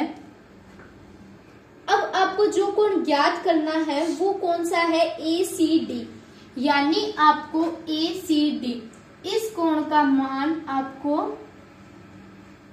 बताना है। ठीक है, अब देखिए यदि बी कोण हमारा यहाँ पर 56 है और यदि अब हम बात करें तो ये दोनों एक ही रेखा पर कोण बन रहे हैं बिल्कुल, तो यानी ये और ये बिल्कुल सेम होगा हमारा यहाँ पर। तो यदि अब हम बात करें इसकी, तो ये दोनों रेखिक युग्म या फिर एक ही रेखिक युग्म बना रहे हैं, तो इनका मान कितना होगा, इन दोनों कोणों का मान होगा हमारे पास 180। ठीक है, अब देखिए 180 से यदि हम माइनस करें ये 56 तो बचेगा कितना आपका 124 डिग्री। अब निकालना सी एंगल था, सेम इसी प्रोसेस से ये करेंगे तो सी एंगल कितना है 112 हो रहे हैं, तो दोनों से सोल्व करेंगे तो निकालेंगे तो कितना बनेगा आपका 62 डिग्री, यानी 62 डिग्री आपका क्या है, सी कोण का मान है। तो 62 हमारा ऑप्शन सी के साथ मैच हो रहा है। अब देखिए यदि हम हमारे अगले सम 22 नंबर सम की बात करें तो वो किस तरह से निकालेंगे। 22 नंबर सम में आपको दिया हुआ है कि एक्स स्क्वायर प्लस में ax प्लस में b आपको एक बहुपद दिया हुआ है, और गुणनखंड के लिए आपको दो चीजें दी हुई है, x माइनस 7 और x प्लस में 9 है। तो a और b का मान आपको ज्ञात करना है, तो इसकी मल्टीप्लाई करेंगे हम तो क्या बनेगा एक्स स्क्वायर, x के 9 के साथ करेंगे तो 9x, 7 के x के साथ करेंगे तो माइनस के 7x, 7 और 9 की गुणा की तो कितना बनेगा 63। ठीक है, यहाँ पर देखिए अब 9x, 9 में से 7 को माइनस किया तो कितना बचा, प्लस के 2x माइनस के 63। अब इस बहुपद को इसके साथ कंपैरिजन करेंगे तो यहाँ पर x तो सेम है, मान किसका निकालना है a की जगह पर हमें यहाँ पर कितना दिया हुआ है 2, तो a का मान कितना होगा हमें प्राप्त 2, और b की जगह पर हमें कितना दिया हुआ है यहाँ पर माइनस का 63। तो जो हमारा मान होगा a का मान होगा हमारे पास 2 प्लस के, और b का मान होगा हमारे पास माइनस का 63। तो ये दोनों b 2 और 63 ऑप्शन डी, ऑप्शन ए है हमारे पास, a की वैल्यू प्लस में है और b की वैल्यू माइनस में है, तो ऑप्शन ए हमारा यहाँ पर सही है। ठीक है, यदि अब हम बात करें सम नंबर 23 की, तो उसमें आपको दिया हुआ है कि सबसे छोटी संख्या जिससे गुणा 396 को गुणा किया जाए कि गुणनफल पूर्ण वर्ग बन जाए। अब देखिए कौन सी वह सबसे छोटी संख्या है जिसको इसके साथ गुणा करने पर जो ये दी हुई संख्या है हमें वो पूर्ण वर्ग बन जाए। तो इसके लिए हम क्या करेंगे, इसके गुणनखंड करेंगे। तो गुणनखंड करने के लिए सबसे पहले देखिए ये किस पर हमारा खत्म हो रहा है, ये डिजिट 6 पर, तो 6 एक इवन नंबर है, तो इवन के टेबल से डिवाइड करेंगे तो 2 से, 2 एकम 2 बचा कितना 1, 19, 2 के पहाड़े में 19 तो आता नहीं, तो यहाँ पर कितना होगा 18 बचा 1, 2 8 16। सेम इसी तरह अगर आगे करें तो यहाँ पर दोनों को लिया 19, 2 के पहाड़े में 19 तो आएगा नहीं, तो कितना आएगा 18, वो भी 9 पर, 2 नीम 18 बचा कितना 1, तो 2 नीम 18। सेम इसी तरह से अब देखिए 99 किसके टेबल से डिवाइड होगा 11 के टेबल से, तो कितना आएगा 9, 3 3 जा 9, 3 1 जा 3। तो यहाँ पर देखिए 2 भी पूर्ण वर्ग में है और 3 भी पूर्ण वर्ग में है, बचा कौन केवल 11। तो 11 वह सबसे छोटी संख्या है जिसको 396 से गुना करने पर हमें जो ये संख्या है वो पूर्ण वर्ग बन जाएगी। तो किससे गुणा करनी है? 11 से। तो 11 आपका ऑप्शन बी में दिया हुआ मान है। इसी तरह अब हम हमारे सम नंबर 24 की तरफ बढ़े। तो 24 में आपको दिया हुआ है कि x के लिए हल कीजिए यदि 2x प्लस में 1 भाग में 3x प्लस में 2 बराबर 1 हो तो x का मान ज्ञात कीजिए। x का मान ज्ञात करने के लिए हमें यहाँ पर 1 दिया है, डिवाइड में हम अपनी तरफ से 1 लगाए। अब दो चीजें हमें अगर बराबर में दी हुई हो तो हम क्रॉस मल्टीप्लाई से सॉल्व करेंगे। तो 1 की इस सारे के साथ गुणा की तो 2x प्लस में 1 गुणा में 1 बराबर में 3x प्लस में 2 गुणा में 1। ठीक है, तो यहाँ पर देखिए 2x प्लस 1 को 1 से गुणा करने पर हमें क्या प्राप्त होगा? 2x प्लस में 1। सेम इसी तरह से 3x प्लस में 2। अब देखिए 2x, यहाँ पर देखिए x को x से प्लस माइनस करोगे, y को y से प्लस माइनस। तो यहाँ पर हमने जब 3x को इस साइड लेके आए तो क्या रहेगी वैल्यू? माइनस में, बराबर में 2। यहाँ पर 1 प्लस में है, इस साइड आके किस में रहेगा? माइनस में। 2x में से 3x को माइनस किया तो बचा कितना? माइनस, बराबर में 2 से 1 को घटाया तो कितना आया? 1।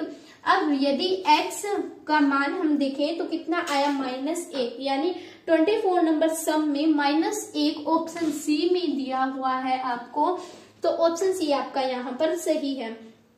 इसी तरह आपको सम नंबर 26 में क्या दिया हुआ है कि 1 की पावर आपको 2 दी हुई है, प्लस में 1 की पावर 3 दी हुई है, 1 की पावर 4 दी हुई है, 1 की पावर 5 और 1 की पावर 6। इसका मान आपको ज्ञात करना है। तो हमेशा ध्यान रखिएगा 1 की पावर कितनी ही हो, चाहे लाखों हो चाहे करोड़ों, 1 की पावर का मान 1 होगा। तो 1 की पावर क्यूब है तो भी 1, 1 की पावर 4 है तो भी 1, 5 है, 6 है तो कितने 1 हुए? 1 2 3 4 5। तो मान क्या आया आपका? 5 ऑप्शन डी के साथ हमारा बिल्कुल मैच हो रहा है। तो ऑप्शन डी हमारा यहाँ पर सही ही है। अब हम अगर हमारे 26 नंबर सम की ओर बढ़े तो उसमें दिया हुआ है कि एक घनाभ में कितने किनारे होते हैं। तो एक घनाभ में हमारे पास जो किनारे होते हैं वो 12 होते हैं। तो 26 नंबर सम का ऑप्शन 12 बिल्कुल सही है। ऑप्शन 12 आपका सी है। ठीक है, अब देखिए 27 नंबर सम दिया हुआ है कि दो प्रीमिय संख्याओं का गुणनफल, दो प्रीमिय संख्याओं का गुणनफल -8/9 है। यदि एक संख्या -4/15 हो तो दूसरी संख्या को ज्ञात कीजिए। दो प्रीमिय संख्या है तो यहाँ पर हमने -8/9 और इसी के साथ दो प्रीमिय संख्याओं का गुणनफल दिया था। तो प्रीमिय संख्या हमने मान ली x और y। ठीक है, प्रीमिय संख्या हमेशा डिवाइडिंग फॉर्म में लिखेंगे। बराबर में क्या है आपको संख्या कौन सी प्राप्त होगी? -4/। देखिए आसान तरीका क्या है, 4 भाग में 15 दिया हुआ है वो भी माइनस का। अब देखिए ये जो संख्या है यहाँ पर x और y को बाहर निकालेंगे तो जो 8 आपका भाग में है वो यहाँ पर आकर किस में रहेगा? आपका 8 यहाँ पर गुणा में है तो वो भाग में आएगा और जो 9 यहाँ पर भाग में है वो यहाँ पर क्या आएगा? आपका गुणा में। यानी 8/9 है वो संख्या यहाँ पर आकर बिल्कुल उलट हो जाएगी। 9 नीचे है तो ऊपर आएगा और जो 8 ऊपर की तरफ है वो नीचे की तरफ आएगा। ये भी संख्या माइनस में दी हुई थी तो इस माइनस से ये माइनस कैंसिल होगा। बचा कितना? 4 1 4, 4 2 8, 3 3 9, 3 5 15। यानी 3 डिवाइड में 10। 3 डिवाइड में 10 ऑप्शन सी के साथ मैच हो रही है। तो ऑप्शन सी का मान आपको 3 भाग में 10 दिया हुआ है। हमारा भी ऑप्शन जो हमारे पास प्राप्त हुआ वो कितना मान प्राप्त हुआ? 3 भाग में 10। तो ऑप्शन सी हमारा बिल्कुल सही है। अब यदि हम बात करें हमारे 28 नंबर सम की तो वो कितना दिया हुआ है हमें। अब यदि हम हमारे 27 नंबर सम की बात करें तो उसमें दिया हुआ है कि दो प्रीमिय संख्याओं का गुणनफल आपको -8 भाग में 9 दिया हुआ है और यदि एक संख्या -4 भाग में 15 हो तो दूसरी संख्या ज्ञात करनी है। दूसरी संख्या हमने मान ली x भाग में y। परिमेय संख्या है तो x भाग में y हमने ली, बराबर में माइनस के 8/9। यहाँ पर देखिए अब x और y का मान निकालने के लिए x और y को एक साइड में रखना, और ये 4 जो यहाँ पर क्या है गुणा में है, इस साइड आके भाग में होगा, और जो 15 यहाँ पर भाग में है वो क्या होगा, गुणा में होगा। माइनस का साथ में था तो माइनस का हमने प्रयोग किया यहाँ पर। इस माइनस से ये माइनस कैंसिल होगा। किस तरह से सोल्व करेंगे आगे, 4 1 जा 4, 4 2 जा 8, 3 3 जा 9, 3 5 जा 15, 2 5 जा 10, डिवाइड में 3। तो 10/3 हमारा जो ऑप्शन है वो सी ऑप्शन है, सी ऑप्शन बी ऑप्शन है। बी ऑप्शन का मान हमें 10 भाग में 3 दिया हुआ है, तो बी ऑप्शन हमारा क्या है यहाँ पर सही है। अगर यदि हम अब हमारे 28 नंबर सम की बात करें तो उसमें दिया हुआ है कि यदि किसी संख्या को दोगुना कर दिया जाए, कि यदि किसी संख्या को दोगुना कर दिया जाए तो उसका घन कितना गुना हो जाएगा। यदि किसी संख्या को 2 से, माना संख्या हमने मान ली x और इससे 2 से गुना किया जाए, दोगुना कर दिया जाए, तो उसका घन कितना होगा। घन के लिए हमने क्यूब की इसकी, तो 2 की क्यूब कितनी होती है 8, और x की क्यूब, यानी x तो वह संख्या थी जो हमें ज्ञात करनी थी, मान हमारा एक्चुअल में जो आया वो कितना है 8। तो 8 हमारी ऑप्शन डी है, उसका मान हमें 8 टाइम्स दिया हुआ है यहाँ पर। तो 8 टाइम्स यानी 8 यहाँ पर सही है, क्यों, क्योंकि 2 को 3 बार गुना करने पर हमारे पास जो प्राप्त होगा वो कितना होगा, हमें 8 होगा। ठीक है। यदि अब हमारे सम नंबर 29 की यदि हम बात करें तो उसमें हमें दिया हुआ है कि 1/2 की पावर 3 गुणा में -3 भाग में 5 की पावर कितनी दी हुई है 2, गुणा में 4/9 माइनस के की पावर 2 को हल कीजिए। हल करने पर जो मान आएगा वो आपको लिखना है। यहाँ पर देखिए, अगर 1 की पावर करें तो 1 होगा, 2 की पावर कितनी होगी 8, 2 की क्यूब कितनी होगी 8, गुणा में 3 को 2 बार 3 से गुणा करेंगे तो कितना आएगा 9, माइनस माइनस प्लस होगा, 5 को 2 बार गुणा करेंगे तो 25। ठीक है। 4 को 2 बार 4 से गुणा करेंगे तो 16, 9 को 2 बार 9 से गुणा करेंगे तो 81। अब देखिए यहाँ पर 8 और 25 और 81 की गुणा हमारे पास कितनी होती है वो देखिए। यदि अब हम यहाँ पर 16 और 9 की गुणा करें तो कितना आएगा 144, भाग में इन तीनों के गुणा करें तो कितना बनेगा 16 200। ठीक है, करके देखिए 25 गुणा में 8 गुणा में 81,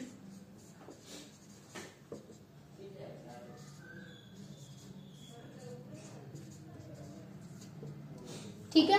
अब जब हम इसे 144 को 16,200 से भाग दे तो हमारा जो बनेगा वो कितना बनेगा 2 भाग में 225, यानी ये ऑप्शन हमारा डी है। यहाँ पर जो डी ऑप्शन है हमारा वो सही है। आगे सम नंबर 30 में आपको दिया हुआ है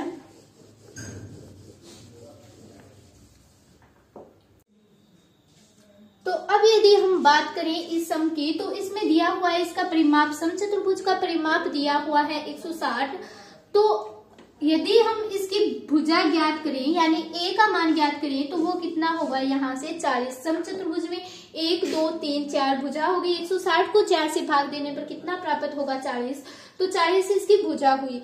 अब ये आपको आगे दिया हुआ है इस सम में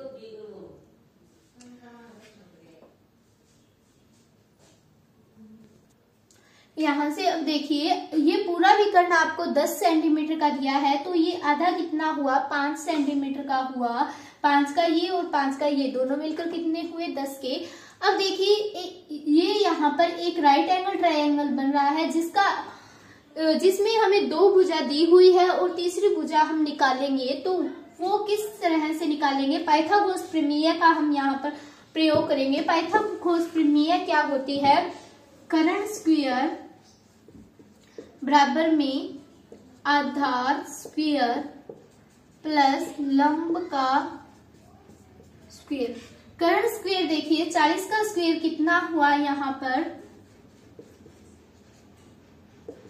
आधार स्क्वायर यानी AO का मान हमें निकालना है, प्लस में लंब यानी कितना दिया हुआ है OB का मान 5। तो 40 का स्क्वायर कितना होगा 1600 इज इक्वल टू में AO स्क्वायर हमें निकालना है, प्लस 5 का स्क्वायर हमारे पास होता है 25। 1600 माइनस में ये 25 यहाँ पर प्लस में है, इस साइड लेके आए तो माइनस में इज इक्वल टू AO। अब ये स्क्वायर है ये किस में चेंज होगा, यहाँ अंडर रूट में। 1600 में से हमने 25 को माइनस किया तो कितना बचेगा हमारे पास यहाँ पर 1575।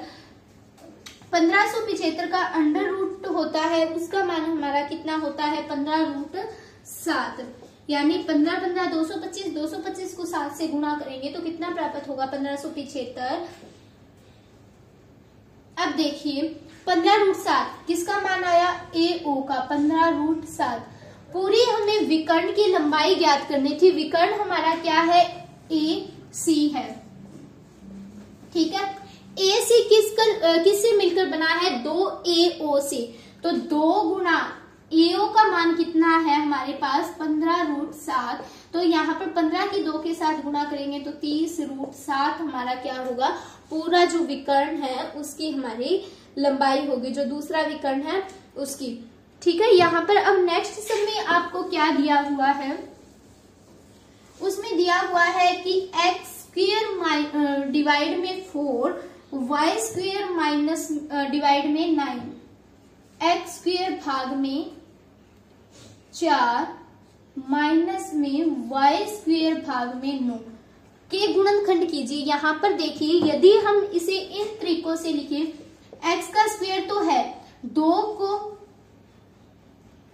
स्क्वायर 2 की स्क्वायर लिखे तो कितनी होगी 2 की स्क्वायर 4।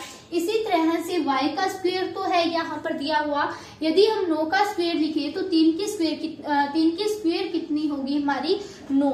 अब देखिए इसे हम इस तरह से भी लिख सकते हैं, x भाग में 2 पूरे का होल स्क्वायर माइनस में y भाग में 3 पूरे का होल स्क्वायर। यहाँ पर देखिए क्या बन रहा है आपका a square minus b square, ठीक है। ये सर्व समीका का आपकी जो आगे क्लासेस है या फिर इस 6 से 8 क्लासेस के बीच में आनी शुरू हो जाती है, उसका मान क्या होता है, एक बार तो a प्लस में b, एक बार a माइनस में b। a प्लस में b यानी x भाग में 2 प्लस में y, b का मान कितना है y भाग में 3। इसी तरह से a माइनस b का यदि हम मान लिखे तो कितना आएगा, x भाग में 2 माइनस में y भाग में 3। तो ये ऑप्शन हमारा किस ऑप्शन के साथ मैच खा रहा है, वो है हमारे पास ऑप्शन सी। ऑप्शन सी का मान दिया हुआ है x भाग में 3 प्लस में y भाग में 3, और जो नेक्स्ट स्टेप है वो क्या है, x भाग में 2 माइनस y भाग में 3, ठीक है। तो सम नंबर 31 भी यहाँ पर पूरा हुआ हमारा। अब यदि हम हमारी अगले सम 32 की बात करें तो उसमें दिया हुआ है कि निम्नलिखित में से प्रीमिय संख्या कौन सी है। प्रीमिय संख्या कौन सी होती है जिसे हम किस फॉर्म में लिखते हैं, p/q, यानी डिवाइडिंग फॉर्म में कोई भी संख्या हो वो प्रीमिय संख्या कहलाएगी। अब √3 तो डिवाइडिंग फॉर्म में है नहीं, तो ये कौन सी है, एक अप्रीमिय संख्या है। ये रूट वाली सारी संख्याएं हमारी अप्रीमिय संख्याएं कहलाएगी। पाई भी क्या है, हमारी अप्रीमिय है। और जो 4 भाग में 0 है, 4 भाग में 0 यानी 0 को किसी संख्या से भाग दो या किसी से भी गुणा करो, कितना बनेगा 0। 0 भी यहाँ पर प्रीमिय संख्या नहीं है। आगे दिया हुआ है 0 भाग में 4, तो ये संख्या हमारी क्या है, प्रीमिय संख्या है, जिसे हम p/q की फॉर्म में लिखेंगे। तो ऑप्शन सम नंबर 32 का ऑप्शन डी हमारा यहाँ पर सही है। यदि अब हम बात करें हमारे सम नंबर 33 की, तो उसमें दिया हुआ है कि गणित की परीक्षा में 12 छात्रों द्वारा निम्नलिखित अंक प्राप्त किए गए। टोटल 12 छात्र थे, जिन छात्रों ने, किसी ने 20 अंक प्राप्त किए, किसी ने 30 अंक प्राप्त किए, तो हमें ज्ञात क्या करना है, इन अंकों का प्रीशर कितना होगा। प्रीशर ज्ञात करने के लिए हमें क्या करना होता है कि सबसे बड़ी संख्या माइनस में छोटी संख्या, सबसे बड़ी संख्या को छोटी संख्या से माइनस करने पर, तो सबसे बड़ी संख्या कौन सी है, इस सम में सबसे बड़ी संख्या हमें दी हुई है 30 और सबसे छोटी संख्या हमें दी हुई है वो है 5। तो 30 से 5 को माइनस करेंगे तो कितना आएगा 25। तो 25 हमारा इस सम का आंसर है। सम नंबर 33 है, उसका आंसर कितना है हमारा 25। तो 25 ऑप्शन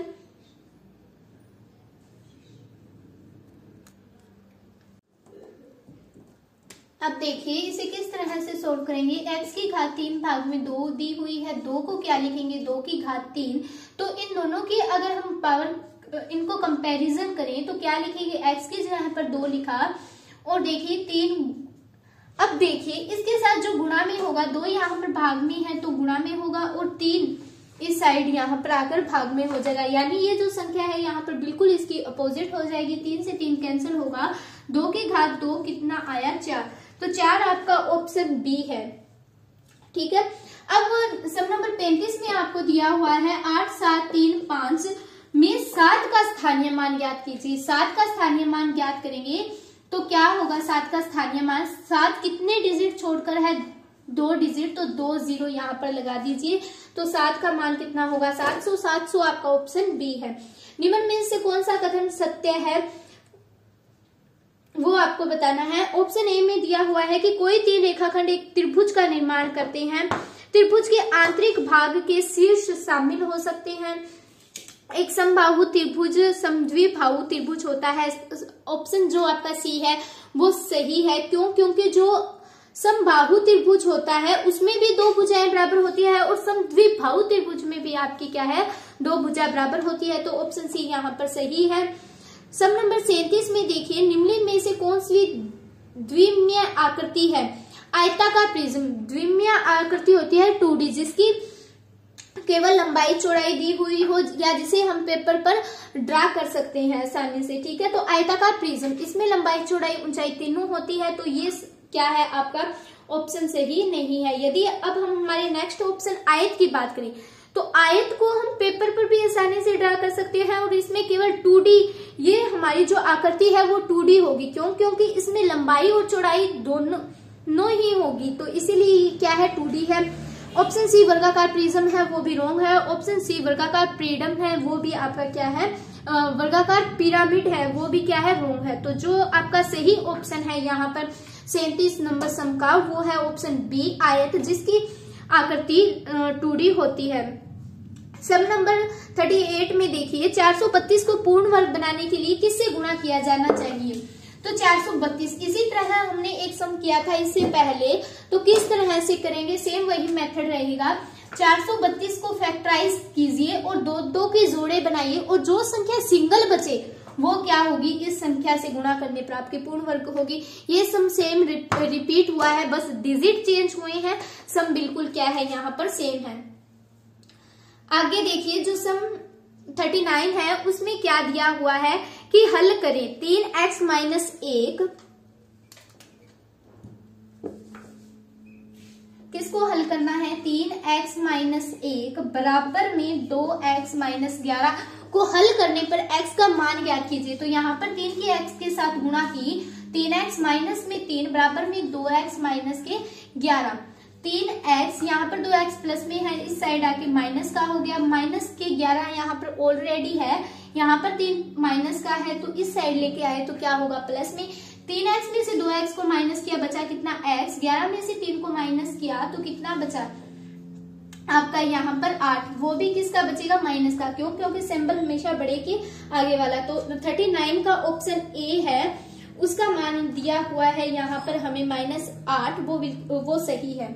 सम नंबर यदि अब हम हमारे सम नंबर 40 की बात करें तो उसमें दिया हुआ है कि x की घात a ब्रैकेट शुरू b माइनस c और x फिर मल्टीप्लाई में और b c माइनस में a और फिर आगे दिया हुआ है x मल्टीप्लाई में c की a माइनस b।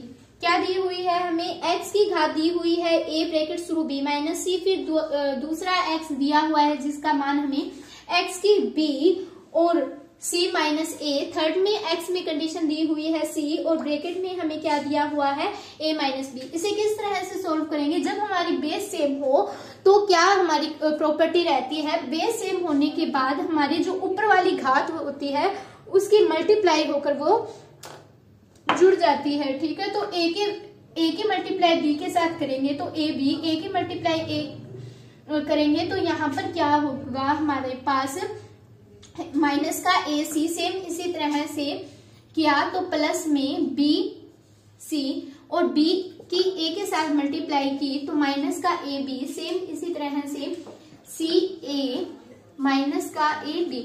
अब देखिए ए बी यहाँ पर प्लस में है, यहाँ पर माइनस में, दोनों कट हुए। ए बी यहाँ पर माइनस का है, यहाँ पर प्लस का ए सी है। ए सी और ए सी दोनों सेम है तो ये भी कटे प्लस माइनस के, ये प्लस का है ये माइनस का है तो यहाँ पर ये कैंसिल हुआ। तो कितना बचा हमारे पास यहाँ पर? ये बी सी और बी सी। ठीक है, ये भी दोनों कैंसिल हुए तो कितने बचे ऊपर? जीरो। तो किस x की जीरो का मान होता है एक।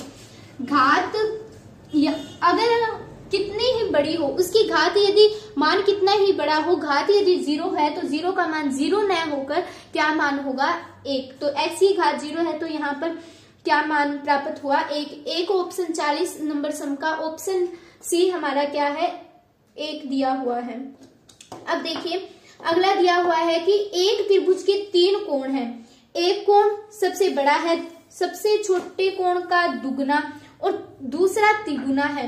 तो छोटे कोण का मान ज्ञात कीजिए। यानी आप एक त्रिभुज है उसके 3 कोण दिए हुए हैं, पहला कोण हमने माना x, तो दूसरा कोण कितना हुआ? उसका दुगुना 2x, तीसरा कोण तिगुना 3x। त्रिभुज के तीनों कोणों का योग कितना होता है? 180 डिग्री। तीनों तो 5 और 1 6x बराबर में 180 डिग्री। तो x का मान यहाँ पर कितना प्राप्त हुआ हमें? 30 डिग्री। 30 हमारा ऑप्शन ए है, 41 नंबर सम का ऑप्शन ए है 30, वो हमारा यहाँ पर क्या है? सही है। यदि अब हम 42 नंबर सम की बात करें तो उसे किस तरह से सोल्व करेंगे वो देखिए। 42 नंबर सम में दिया हुआ है हमें कि -23 गुणा में -16 माइनस का 27 गुणा में माइनस का 16 गुणा में माइनस का 27 और गुणा में माइनस का 14, इन चारों को गुणा करने पर हमें क्या रिजल्ट प्राप्त होता है वो हमें लिखना है। तो 27 देखिए यहाँ और यहाँ दोनों कॉमन है तो माइनस का 27 बाहर निकाला, अंदर कितना बचा? माइनस का 16 और माइनस का 14।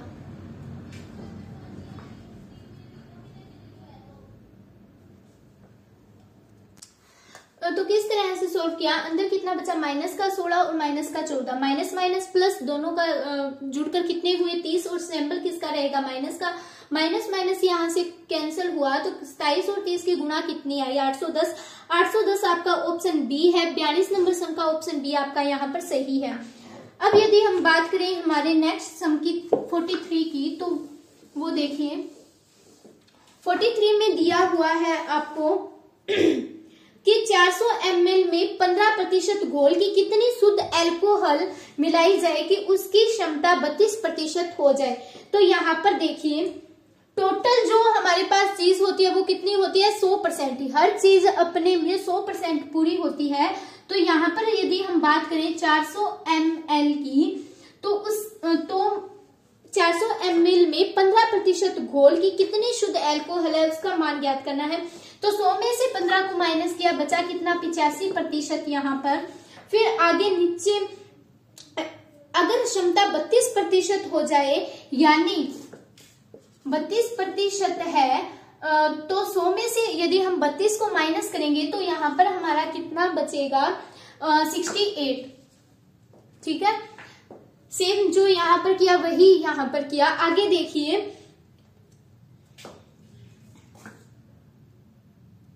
में 15% घोल है, यदि इसका 15% हो और प्लस हमें इसका मान निकालना है, गुणा में ये चीज यहाँ पर कितनी है, पूरी 400 है। तो इसमें हम मान किस तरह से निकालेंगे, 400 सबसे पहले ये छोड़िए, 400 गुणा में 86% में है तो डिवाइड में 100, डिवाइड में 400 गुणा में 15 का प्रतिशत दिया है। प्रतिशत हटाने के लिए हमने यहाँ पर कितना लिया, 100 प्लस में y बराबर में 68 भाग में 32। ठीक है, अब देखिए यहां से हम किस तरह से करेंगे, इस 100 से ये कैंसिल हुआ, यहाँ 400 से ये कैंसिल हुआ, बचा कितना, 85 भाग में 1 और 15 प्लस में y, या इसे सीधा डायरेक्ट लिख देते हैं, कितना 85 भाग में 15 प्लस में y बराबर में 6832। यहाँ पर इन दोनों की क्रॉस मल्टीप्लाई की तो क्या बनेगा हमारे पास,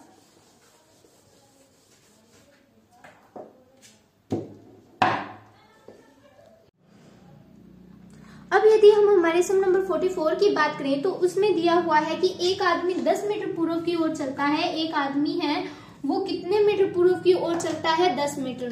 फिर आगे दिया हुआ है कि फिर 24 मीटर उत्तर की ओर, 10 मीटर पूर्व की ओर फिर 24 मीटर उत्तर की ओर चलता है। तो यहाँ पर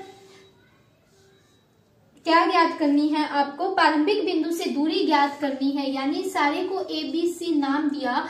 तो ये अब यहाँ पर एक और 90 डिग्री का है तो राइट एंगल ट्रायंगल बन रहा है, तो उसकी क्या प्रॉपर्टी होती है, पाइथागोरस प्रमेय से करेंगे तो कर्ण स्क्वायर बराबर में आधार का स्क्वायर, या आधार यानी AB का स्क्वायर 10 का स्क्वायर प्लस में लंब स्क्वायर यानी 24 का स्क्वायर। ठीक है, 10 का स्क्वायर किया तो 100 प्लस में 24 का स्क्वायर कितना होता है, 576, दोनों मिलकर कितने हुए, 676। यहाँ पर AC का स्क्वायर था, स्क्वायर किस में चेंज हुआ, आपका अंडर रूट में। तो जो 676 का जो अंडर रूट होता है उसका तो कितना होता है, उसका मान AC कितना आएगा, 676 का अंडर रूट सोल्व किया तो कितना आया, 26 मीटर। तो 26 मीटर ऑप्शन ए है, ऑप्शन ए सही है।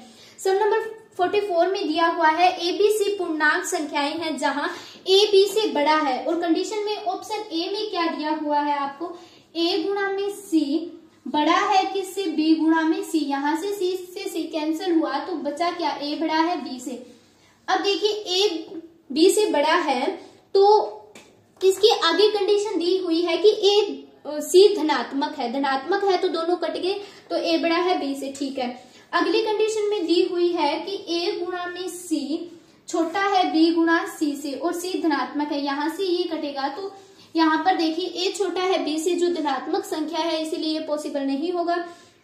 यदि अब हम हमारी बात करें तो ऑप्शन C की, उसमें दिया हुआ है हमें A गुणा में C बड़ा है B गुणा C से। अब इसमें कंडीशन दी हुई है कि C ऋणात्मक है, ऋणात्मक होने के कारण यहाँ से यदि कैंसिल करें तो A B से छोटा नहीं होगा।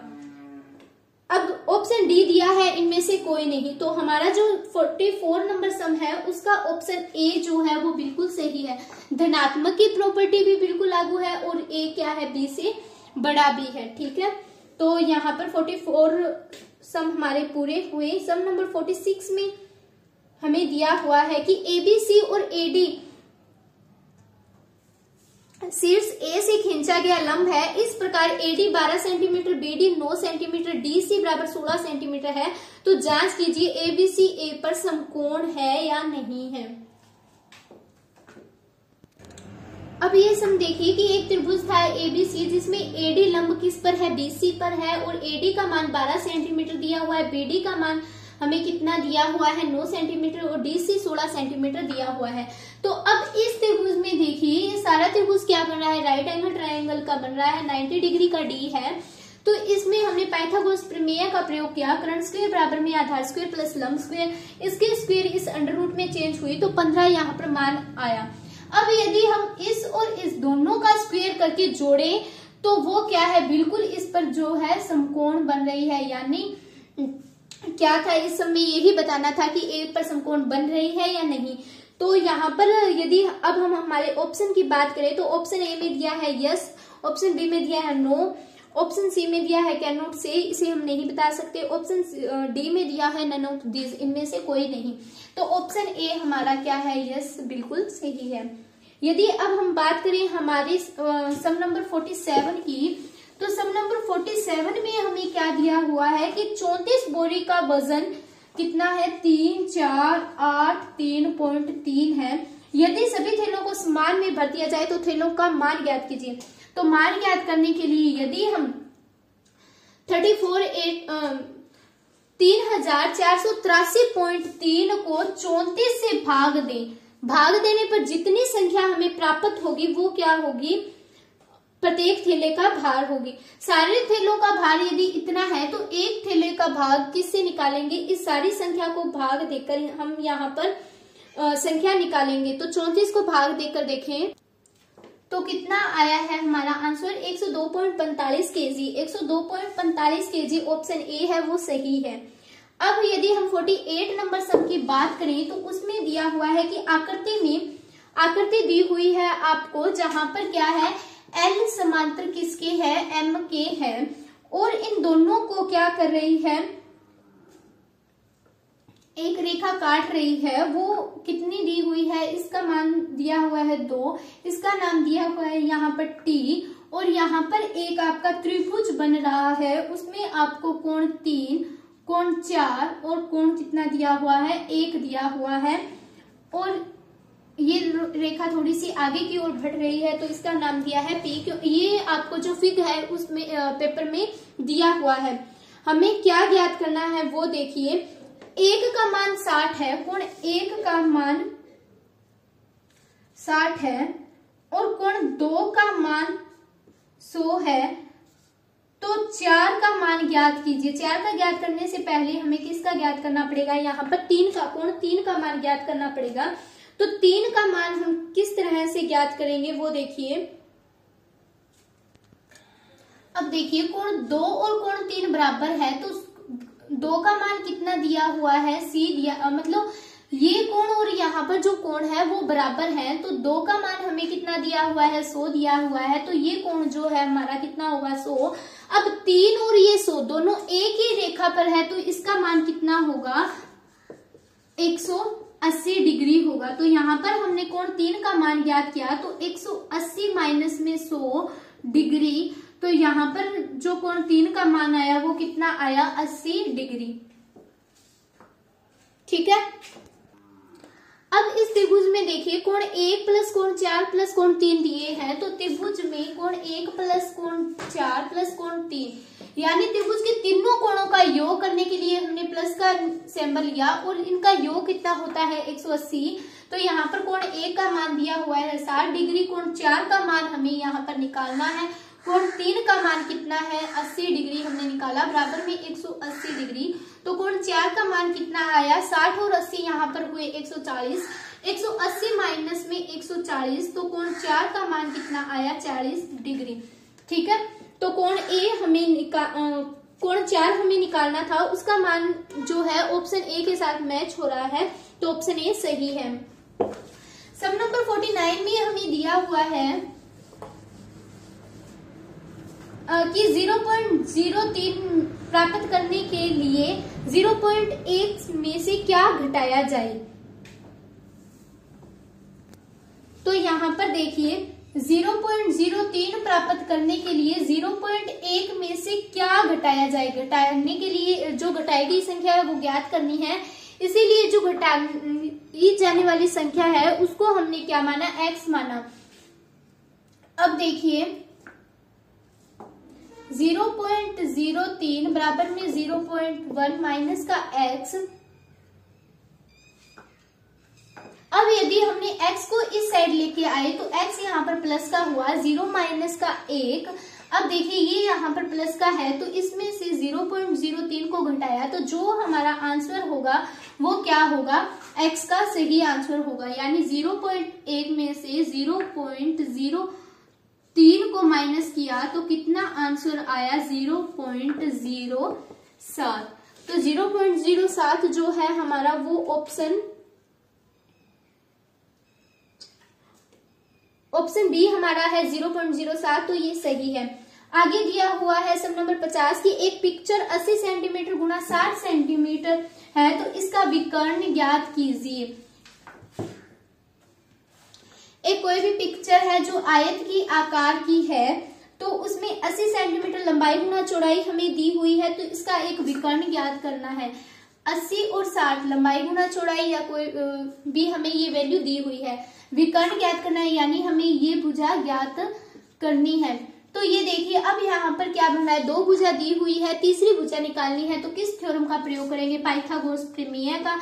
बी स्क्वायर यानी कर्ण का स्क्वायर हमें निकालना है, दिया किसका है, आधार स्क्वायर, यानी 80 का स्क्वायर किया तो 6400 प्लस में 60 का स्क्वायर किया तो 3600। यहाँ पर 6400 और 3600 को जोड़ने पर हमें क्या प्राप्त हुआ, 000।